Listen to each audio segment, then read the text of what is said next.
Français, mais en général pour tout bon Français qui se respecte, c'est la catastrophe. C'est peut-être même les films de catastrophe. Apocalypse Now a marqué l'imaginaire de beaucoup de personnes, pour les plus cinéphiles, mais sinon c'est vraiment l'idée de catastrophe.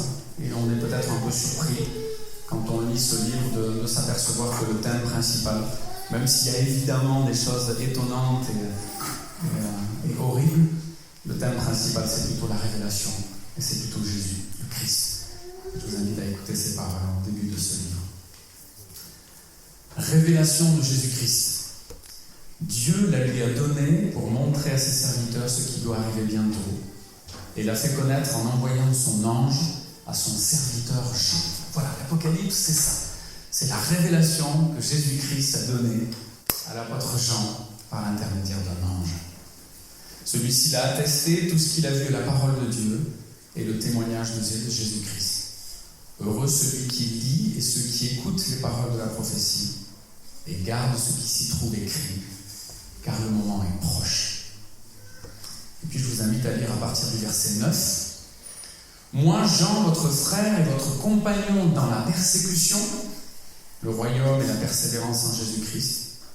J'étais dans l'île appelée Patmos à cause de la parole de Dieu et du témoignage de Jésus-Christ. On pense que Jean était prisonnier dans l'île de Patmos parce qu'il était persécuté. Je fus saisi par l'Esprit le jour du Seigneur et j'entendis derrière moi une voix forte comme le son d'une trompette. Vous connaissez peut-être des gens qui parlent fort comme ça, et quand ils parlent, on a l'impression que c'est des trompettes. Mais là, ça devait être quelque chose de vraiment impressionnant. Cette voix disait « Ce que tu vois, écris-le dans un livre. Envoie-le aux 7 églises, à Éphèse, à Smyrne, à Pergame, à Thyatire, à Sardes, à Philadelphie et à Laodicée. » Je me retournai pour savoir quelle était la voix qui me parlait. M'étant donc retourné, je vis 7 chandeliers d'or. Essayez d'imaginer, quand Jean se retourne et qu'il entend cette voix, ce qu'il voit est extraordinaire. 7 chandeliers d'or. Et au milieu des 7 chandeliers, quelqu'un qui ressemblait à un fils d'homme. Il était habillé d'une longue robe et portait une écharpe en or sur la poitrine. Sa tête et ses cheveux étaient blancs comme de la laine blanche, comme de la neige. Ses yeux étaient comme une flamme de feu. Ses pieds étaient semblables à du bronze ardent, comme s'ils avaient été embrasés dans une fournaise, et sa voix ressemblait au bruit des grandes eaux. Il tenait dans sa main droite 7 étoiles. De sa bouche sortait une épée aiguë à 2 tranchants, et son visage était comme le soleil lorsqu'il brille dans toute sa force. Quand je le vis, je tombai à ses pieds comme mort. Il posa alors sa main droite sur moi en me disant « N'aie pas peur, je suis le premier et le dernier, le vivant. J'étais mort et voici je suis vivant au siècle des siècles. Je détiens les clés de la mort et du séjour des morts. Écris donc ce que tu as vu, ce qui est et ce qui doit arriver ensuite. Quant au mystère des 7 étoiles que tu as vu dans ma main droite et des 7 chandeliers d'or, le voici. Les 7 étoiles sont les anges des 7 églises et les 7 chandeliers sont les 7 églises. » Je vous invite à la prière.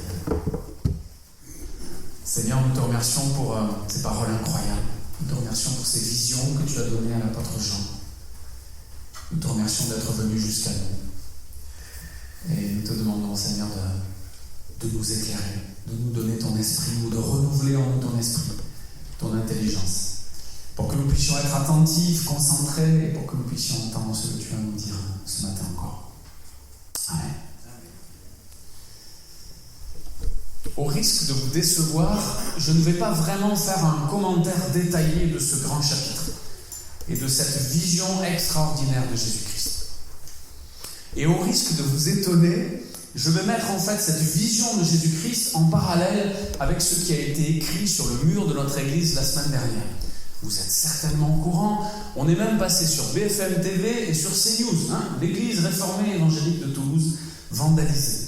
Et pendant que les journalistes parlaient de crimes racistes en Allemagne, eh bien, il y avait l'image de l'église réformée évangélique de Toulouse avec cette inscription rouge que vous avez vue ou pas. À bas l'État, les curés et les bourgeois. Je vous avoue que lorsque j'ai vu cette inscription en rouge sur la façade avec une tête de petit diable, d'ailleurs un visage sympathique avec des petites cornes, eh bien c'était quand même une grande surprise. Ce sont les musiciens qui répétaient avec moi qui m'ont dit « Mais tu as vu, la façade de l'église a été taguée. Ah bon? Et je dois vous avouer que ma première réaction, bizarrement, c'était un peu d'amusement. Je trouvais, en tout cas ma première impression, c'est qu'il s'était un peu trompé de cible. Et en disant « Ah bah l'État, les curés et les bourgeois », je me disais « Mais pourquoi est-ce qu'ils ont écrit ça sur le mur de notre église ?» Notre église réformée évangélique, notre église protestante, qui normalement ne devrait pas être connue comme une église qui est au service de l'État, comme une église de curés et comme une église de bourgeois. Et d'ailleurs, il y a eu certaines réactions sur Internet. Vous savez, c'est ce qui nous échappe. Et c'est la seconde chose qui m'a impressionné. Sans que nous n'ayons vraiment réagi, eh bien, la photo a rapidement circulé sur Internet. Et il y a eu des commentaires des églises persécutées en France. Et puis des gens qui ont réagi quand même en disant « Mais c'est un peu drôle ». Si ceux qui ont écrit cette parole avaient réfléchi, ils auraient compris qu'enfin, franchement, l'Église protestante n'est pas vraiment connue pour être au service de l'État, en tout cas pour suivre aveuglément ce que dit l'État, le gouvernement, les gouvernements. Une Église protestante, c'est une Église où il n'y a pas vraiment de curé, même si nous avons beaucoup de sympathie pour nos frères catholiques. Une Église protestante, souvent, peut-être une Église bourgeoise, mais c'est une Église où se mélangent les milieux sociaux et où il y a beaucoup de pauvres et de gens en difficulté qui ont trouvé dans l'Église un soutien réel, pas seulement de l'amour en parole, mais de l'amour en acte. Ce matin, je voudrais m'adresser à vous, mais je voudrais m'adresser aussi à ceux qui ont tagué notre Église. Je voudrais m'adresser à eux, en fait, pour leur dire que je crois qu'ils se sont trompés de cible. Pour leur dire aussi que si nous sommes dans un pays où nous avons la chance de pouvoir dire nos convictions, eh bien on n'est pas obligé de peindre ces convictions avec une peinture qui part mal sur un mur qui ne nous appartient pas. Et j'aimerais inviter ces gens, au moins la prochaine fois, à écrire ces inscriptions avec de la peinture à l'eau. Vous savez, ça existe. L'inscription, on la voit pendant un temps et puis on l'efface. J'aimerais dire aussi à ces gens, avec toute la compassion et toute l'humilité dont nous devrions être animés, que j'aimerais bien parler avec eux. Et que j'aimerais bien comprendre ce qui les a poussés à écrire ces mots-là. J'aimerais leur dire que nous aimerions parler et débattre. Et nous aimerions comprendre pourquoi ils ont assimilé notre Église à l'État, aux curés et aux bourgeois. Et qu'est-ce qui se cache derrière ces mots qu'ils ont écrits. Et vous savez, peut-être que si on faisait une petite enquête, on se dirait, tiens, dans ce graffiti, il n'y avait pas de faute d'orthographe. C'est rare quand même, hein. Il y avait même un accent sur le A, Abba avec un accent. Des gens qui savent écrire, qui ont pris le soin d'écrire, sans faute. Mais qui quand même ont, je crois, commis de graves fautes. D'abord, c'est contre la loi d'écrire avec de la peinture sur un mur qui ne nous appartient pas, une peinture qui ne s'enlève pas. Et puis ils se sont trompés. Et avec beaucoup d'amour, avec beaucoup de compréhension, nous aimerions parler avec eux. Nous aimerions avoir un débat avec eux. Pour leur dire comment est-ce qu'ils ont pu imaginer que nous étions cette cible-là. Après cet amusement, après avoir été impressionné par le fait que l'image circule très vite sur Internet, j'ai été un peu surpris qu'on parle d'église persécutée. L'église persécutée en France, et même vandalisée. Quand je pense à une église vandalisée, je pense à une église saccagée. On a simplement écrit sur notre façade. Quelle grande persécution. Vous savez que 2 jours après, 24 chrétiens ont été assassinés dans une église au Burkina Faso. Au Burkina, l'église est persécutée. Elle n'est pas seulement vandalisée. Il y a une autre inscription qui a été mise en parallèle, écrite sur une église catholique. Une inscription qui me semble plus grave. La seule église qui illumine, c'est une église qui brûle. C'est une citation anarchiste. Et quand on lit ça quand même sur le mur de son église, on est frappé par la violence de ses propos. Et je peux imaginer quand même que cette inscription rouge qui a été mise sur notre église, écrite sur le mur de notre église, et cette inscription bleue plus violente, écrite sur le mur d'une église catholique, nous parle quand même d'une crispation dans notre monde. Les gens deviennent hostiles, et tout le monde est à cran. Ce sont les paroles d'une chanson qui a été chantée dans un concert. Là, ici, tu es libre de parler de Dieu ou bien de t'en moquer. Et c'est vrai, nous devons être reconnaissants. Nous devrions être reconnaissants d'être dans un pays libre. Mais cette liberté ne devrait pas nous amener à faire n'importe quoi, à dire n'importe quoi. Pourquoi des paroles si violentes vis-à-vis des religieux, vis-à-vis des églises? Est-ce qu'en disant « abat l'État », « abat les curés », « abat les bourgeois », ces gens-là sont en train de dire qu'ils sont contre les allocations familiales? Est-ce que ces gens-là sont en train de dire qu'ils sont contre tout ce qui a été fait par des curés, par des prêtres et par des pasteurs et qui a permis que ce monde ne pourrisse pas et ne tombe pas dans une violence extrême? Que penser de l'appel de l'abbé Pierre? C'était un curé qui s'est levé parce que des gens mouraient dans la rue. Est-ce que ceux qui ont écrit cette inscription sont contre l'abbé Pierre? Contre son audace, contre son action? Et que penser des bourgeois?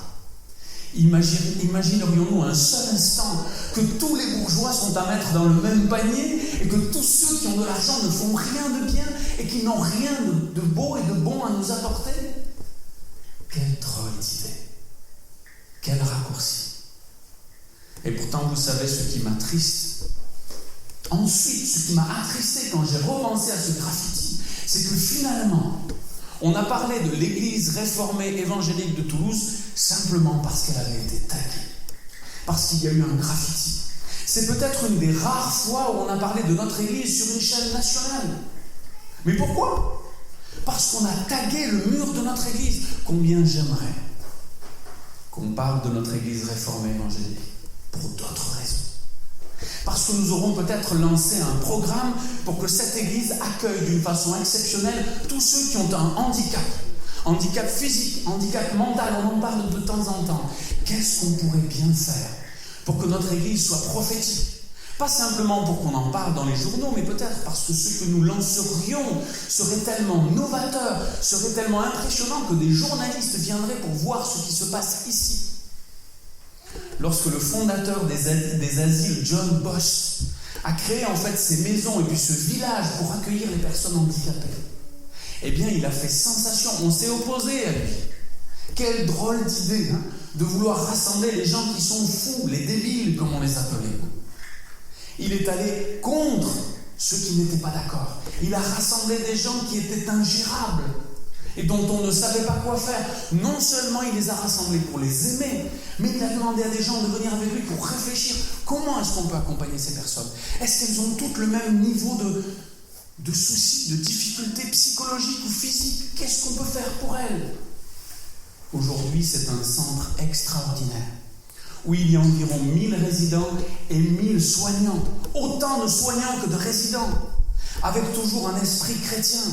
J'imagine qu'il y a eu des articles sur cette fondation-là, sur ce pasteur-là, et sa drôle d'idée. J'imagine qu'il a fait le buzz. Mais nous ne le faisons pas souvent. Je ne dis pas que nous devons chercher à faire le buzz. Je ne dis pas que nous devons chercher absolument à passer sur BFM TV ou sur CNews. Vous savez que souvent, quand on passe sur ces chaînes-là, c'est pas bon signe. C'est qu'il y a eu un drame. C'est qu'il y a eu un scandale. Mais peut-être que quand même, on pourrait parler de nous parce que nous commençons à vivre des choses incroyables. Sans être une église extraordinaire au niveau du nombre, nous pourrions avoir des idées, des envies, des actions qui toucheraient le cœur des gens. Vous savez, je crois que c'est déjà ce qui se passe. Parce que l'amour de Dieu qui est dans vos vies, cet esprit que vous avez reçu fait que vous êtes différents. Cet esprit qui est venu en vous, l'esprit de Dieu fait que vous avez un comportement différent, une attitude différente. Ça se voit au travail, ça se voit dans votre famille, ça se voit dans votre collège et dans votre lycée. En tout cas, ça devrait se voir. Et c'est un bon début. Mais maintenant, souvent, ça se voit individuellement. Ce qui manque peut-être, c'est que quelque chose se voit collectivement. C'est que nous puissions décider des choses ensemble, vivre des choses ensemble, profiter de toutes vos compétences. Vous savez, des fois, je suis un peu impressionné et déçu de toutes les compétences que vous avez. dans cette noble assemblée en ce dimanche matin, si nous faisions la somme de vos dons, de vos capacités, celles que vous exercez au travail, celles que vous exercez peut-être dans une association de loisirs ou dans une association humanitaire, mais qui n'ont pas toujours de prolongement dans l'Église, dans cette communauté. Peut-être parce que nous ne sommes pas allés vous chercher, peut-être parce que nous ne vous connaissons pas encore si bien que ça. Si simplement on disait les uns et les autres ce qu'on fait comme travail, ce qu'on fait dans notre travail, les compétences qu'on a développées dans notre travail, on se dirait mince, mais pourquoi on n'utilise pas ta compétence dans l'Église ? Pourquoi est-ce que tu ne fais pas ça dans l'Église ? Pourquoi tu ne nous aides pas dans l'Église avec ces compétences-là ? Bon, vous savez, quand on dit à un comptable, « Wow, c'est génial, tu es comptable, tu veux pas faire la comptabilité dans l'Église ?» Il saute pas toujours de joie. Il dit « Oh là là, je fais déjà ça au travail, j'ai pas envie de m'occuper de la comptabilité de l'Église. » Et pareil, des fois avec des instituteurs ou des professeurs, « Oh, tu es instituteur, tu pourrais t'occuper de l'enseignement des enfants ?» « Oh ben non, ça va, j'ai assez d'enfants pendant la semaine. » Il ne s'agit pas vraiment de ça. Mais il s'agit de ne pas passer à côté de tous vos dons et de toutes vos compétences. Et souvent, c'est parce que nous ne faisons pas attention. J'aimerais en fait que la prochaine fois qu'on parle de nous, ce ne sera pas parce qu'on aura tagué quelque chose sur le mur de notre église, mais c'est parce que notre action aura touché les gens de notre quartier ou de notre ville ou de notre pays. Lorsque l'apôtre Jean a été saisi par l'Esprit de Dieu, il a vu le Christ. Et je ne sais pas si vous avez remarqué combien sa vision du Christ était étonnante. Si vous demandez à des gens à quoi ressemble Jésus-Christ ou à quoi ressemblait Jésus-Christ, vous aurez à peu près tous la même description. Et on le voit dans les films qui ont été faits sur Jésus. D'ailleurs, Jésus a rarement un type sémitique. Vous savez, un type sémitique, c'est un type hébreu, israélite. Jésus devait plus ressembler à un arabe qu'au Jésus de Zéphiréli, à quelqu'un du Proche-Orient. Mais quand on voit, quand on lit la vision qu'a eu Jean, c'est encore un autre Jésus. Ce n'est pas seulement cet ami fidèle et tendre qu'on chante dans certains de nos cantiques. Ce n'est pas simplement cet homme plein de bonté qui a réalisé des miracles. Vous avez vu, vous avez imaginé ce Jésus-là, tout en blanc, avec des épées qui sortent de la bouche, avec des étoiles dans les mains, au milieu de chandeliers en or, avec une écharpe en or, et des pieds en bronze incandescent. Quelle image glorieuse!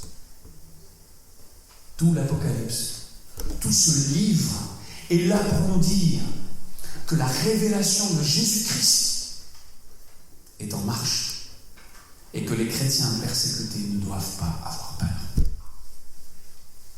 Nous n'avons pas vraiment vécu une persécution, mais nous avons commencé à être d'une certaine façon agressés. On s'est moqué de nous, on s'est trompé sur nous, on a écrit sur notre mur. C'est un bon début. Je ne dis pas ça pour encourager tous ceux qui voudraient écrire sur notre mur ou sur les murs des églises, mais je dis ça parce que nous avons été avertis. Si nous vivons la vérité, si nous vivons l'amour, nous serons persécutés. Nous rencontrerons l'opposition. Nous ne nous réjouissons pas de rencontrer l'opposition, la persécution. Nous ne nous réjouissons pas de voir des graffitis sur le mur de notre église. Mais lorsque ces persécutions arrivent, lorsque ces oppositions arrivent, c'est bien souvent parce que nous sommes fidèles, parce que nous sommes courageux, parce que nous agissons, parce que nous réagissons, parce que nous dénonçons l'injustice, parce que nous voyons le Christ en gloire, parce que nous ne nous décourageons pas.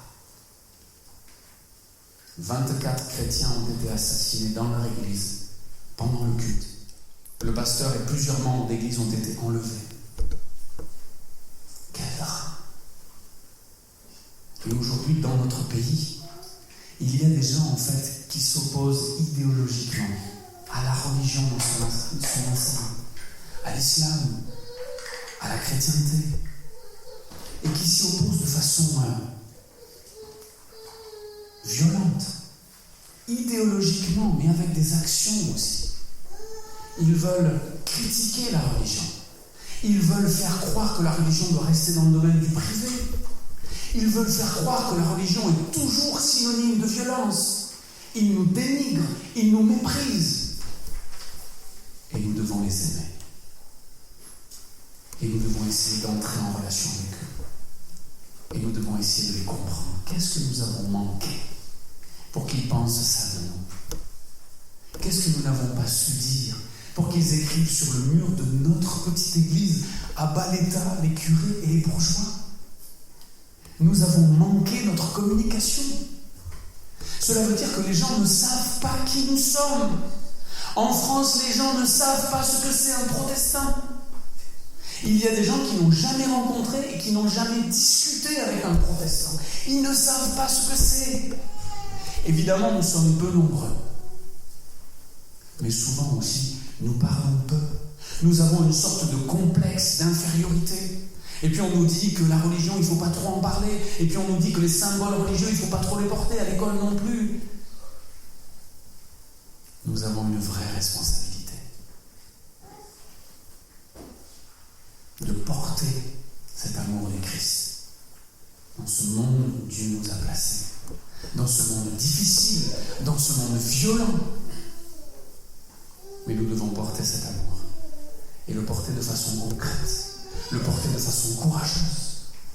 J'espère et je prie pour que dans quelques temps, on parle de l'Église réformée évangélique, non plus comme l'Église qui a été vandalisée, mais comme l'Église qui a un projet extraordinaire, avec une association extraordinaire, Écoute et Solidarité Protestante, qui va vivre son assemblée générale cet après-midi, avec des projets qui parfois ne font pas la une des journaux, mais qui changent le monde.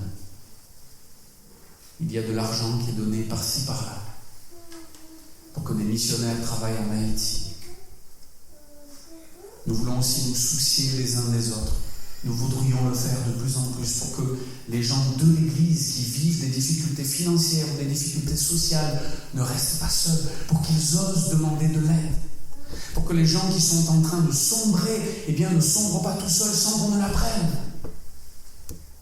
Alors là, même si nous ne faisons pas tout de suite le buzz médiatique, nous serons en train de réjouir le cœur de notre Père.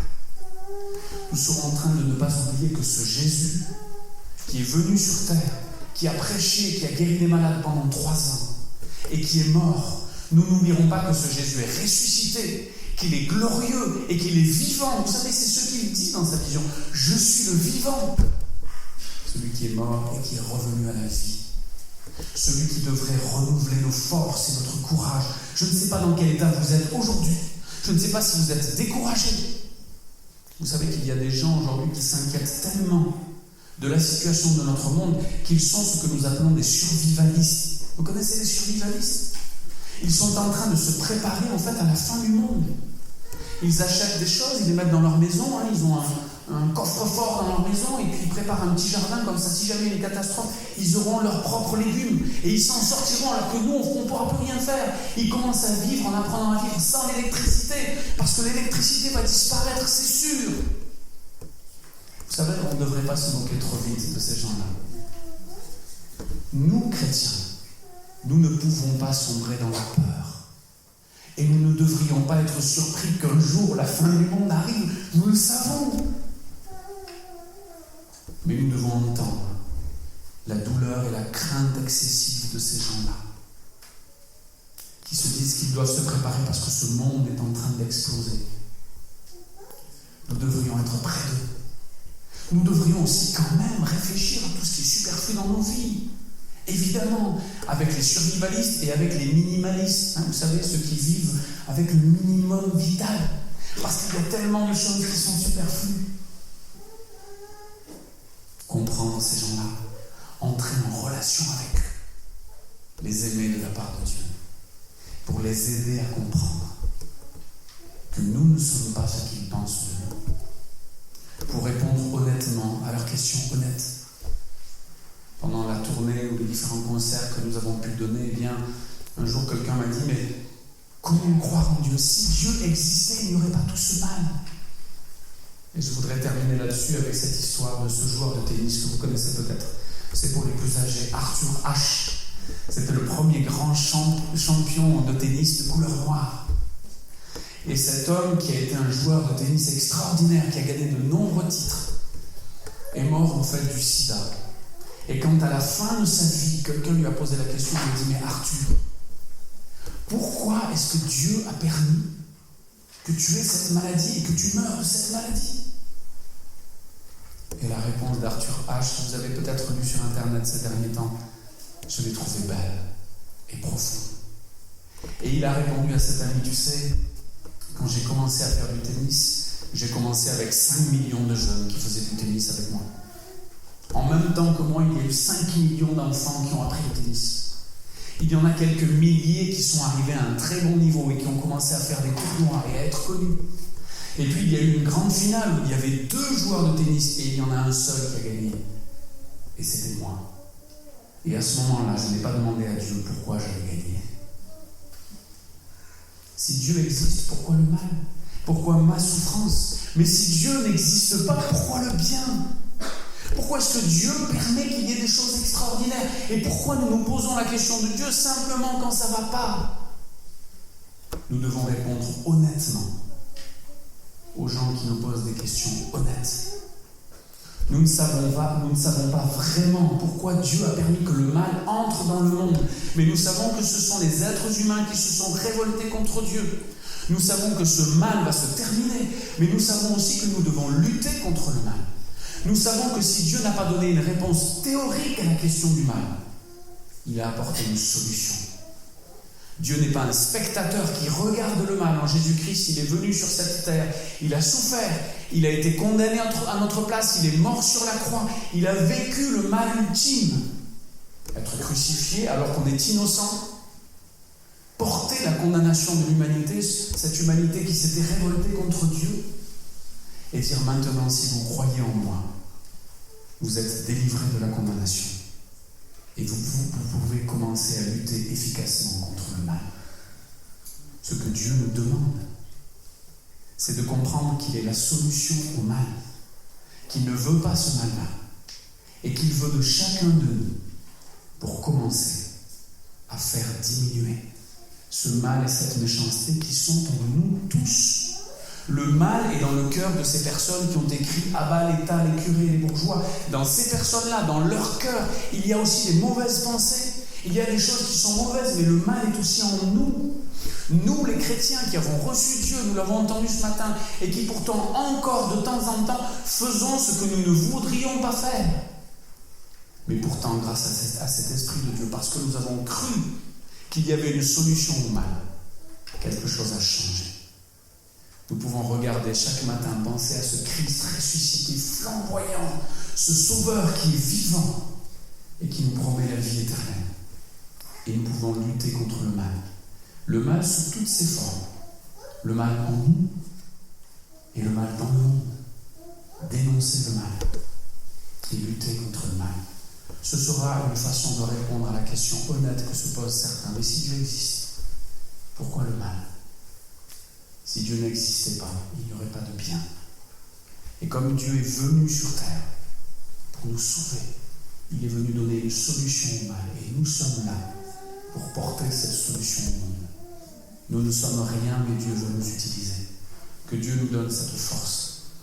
Et si nous avons la joie de rencontrer ceux qui écrivent des graffitis sur les murs des églises, j'espère que Dieu nous donnera beaucoup de sagesse, beaucoup d'amour. Nous ne sommes pas d'accord avec ce qu'ils ont fait. Nous ne sommes pas d'accord avec ce qu'ils ont dit, mais nous aimerions tellement parler avec eux. Nous aimerions tellement les rencontrer et leur parler de cette solution que Dieu nous a apportée sur un plateau, gracieusement, alors que nous ne méritions pas. Nous ne sommes pas ce qu'ils imaginent. Nous ne sommes pas extraordinaires, mais il y a un Dieu extraordinaire qui s'est révélé à nous et nous voulons vivre de son amour avec son aide.